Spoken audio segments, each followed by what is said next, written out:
Paris. Now, you were a president. You were the president of Ireland. We saw the big family photo the first 2 days of this COP, where you had more than 100 world leaders, about 130 world leaders, standing together, the largest gathering of world leaders in the history of the world.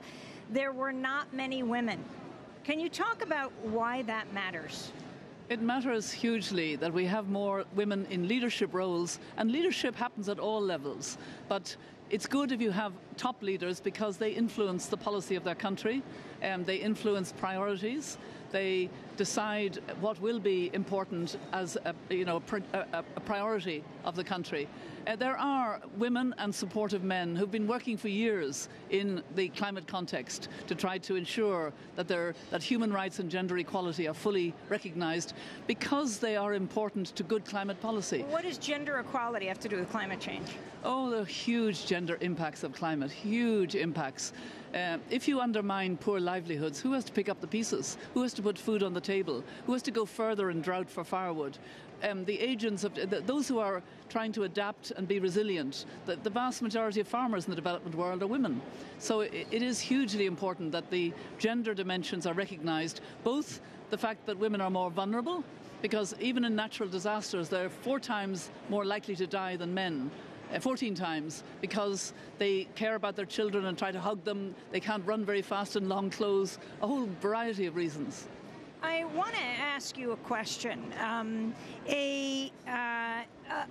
Wednesday, there was a major protest here last night. Democracy Now!'s Amy Littlefield got a chance to speak afterwards with Ashfaq Khalfan, director of the Law and Policy Program at Amnesty International. He talked about the status of human rights and the current draft of the Climate Accord. At the moment, they're bracketed. We don't know if states are going to accept them, so there's still a debate over whether to keep them in the part of the text where it's about how they're applied throughout. We're a bit worried because gender equality has just been dropped from the same provision, and we think that was a trade-off where some states agreed to drop gender equality in order to drop the reference to the rights of occupied peoples living under occupation. Could you explain which states you're talking about? Yes. So Saudi Arabia is one country that we're talking about, which which insisted there must be language about the rights of people under occupation. The United States and other countries opposed that, and as a result they traded, where the gender equality was taken out to make the Saudis happy, and the rights of occupied people was taken out to keep the United States and other states happy. So there you have Ashfaq Khalfan of Amnesty International. President Robinson, your response. Broadly, I agree with him. Neither human rights nor gender equality are secure in the text. Human rights is still in the operative part, which is very important, but it's in brackets and could go. And what does brackets mean? Brackets means that it's not agreed.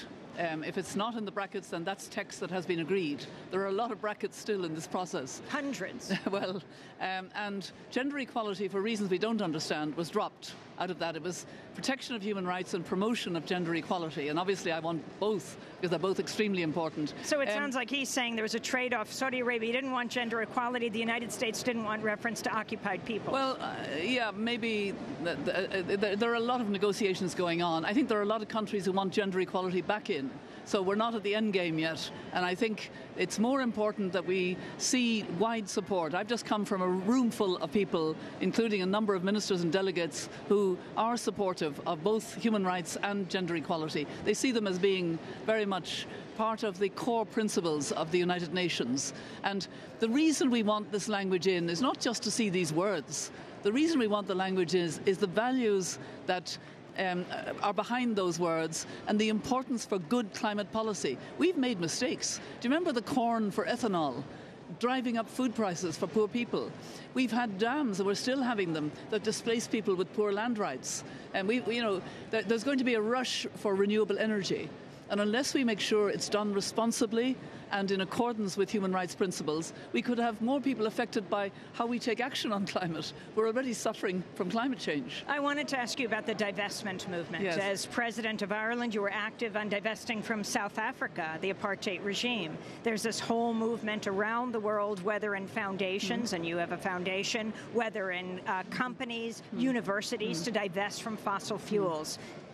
Well, what I always say, I support the movement, but I say divest from fossil fuels and invest in renewable energy, because otherwise you're not moving that equation fast enough.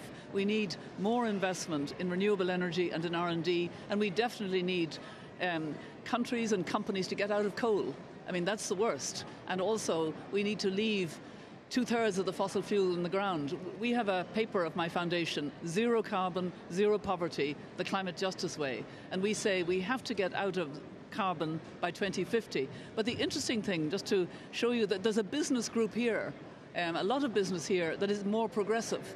And there's a B team, which I'm linked to through the fact that I'm an elder, you know, getting on, elder brought together by Nelson Mandela. You were part of the Council of Elders yes, that exactly. President Mandela gathered. And the B team is business leaders who are saying we want net zero greenhouse gas emissions by 2050. You know, stronger than we're likely to see in the text here, unfortunately. So business is saying, please give us a mandate, give us a challenge, if you like. Make us go faster in getting out of fossil fuel, take away the subsidies on fossil fuel, put a price on carbon. That's what business is saying, as well as civil society. President Mary Robinson, you have said that climate change will lead to further radicalization. What do you mean?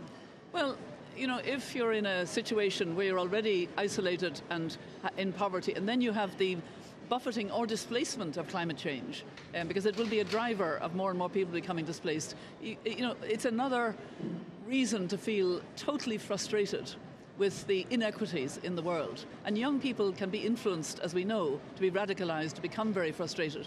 Just as young people are wonderful in an arena like this, we've had youngers and other young people who are rallying to make sure that we do the right thing. But if we don't, you know, if people feel hopeless and jobless, and then it's made worse through climate change, which they know is human-induced now. I mean, it's the lifestyles of rich countries that have caused this. So yes, it can lead to radicalization. We're going to talk more about loss and damage, but there's a great deal of anger among the LDCs, the least developed countries, and the developing countries around the issue of responsibility, not just charity, like help a country that is suffering terribly from climate change, but that the most developed countries, the historically biggest emitter, the United States, the largest emitter now, China, owe money and support to the countries that are suffering from their excess. Certainly that whole issue of money, of climate finance, is a key issue, and it's still not resolved. And I feel that we don't talk about it in the right way. We talk about climate finance as if it was charity for poor countries that have to somehow now make changes and adapt and grow without emissions into renewable energy. But in fact, what we should be saying is climate finance is a means to a safe world for all of us. And we should be looking at it from the point of view of how do we encourage India, for example, that is going solar very dramatically, but it's also saying we have to also invest in coal. If India invests in a large amount of coal, that's 30 or 40 years. It will be too late. It's in our interests to say to countries like India and African countries that have to develop and build their infrastructure, let us help you, because it's in our interest too. And share the technology and bring in the private investment. We need the 100 billion a year by 2020 as a leverage for trillions into developing countries to help them leapfrog into the renewable energy.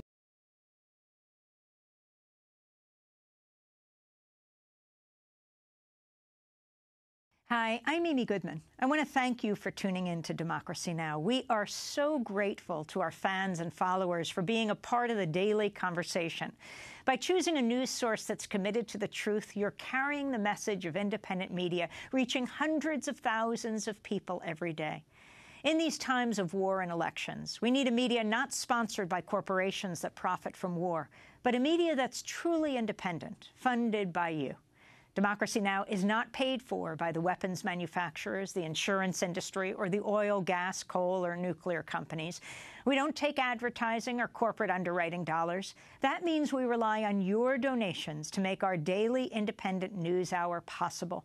We need your support today to keep bringing you the hard-hitting, in-depth reporting you've come to expect 5 days a week. Visit democracynow.org, or you can call 888-999-3877. That's 888-999-3877 to make your holiday gift to Democracy Now! Today. Thanks so much for sharing Democracy Now! Stories all year long.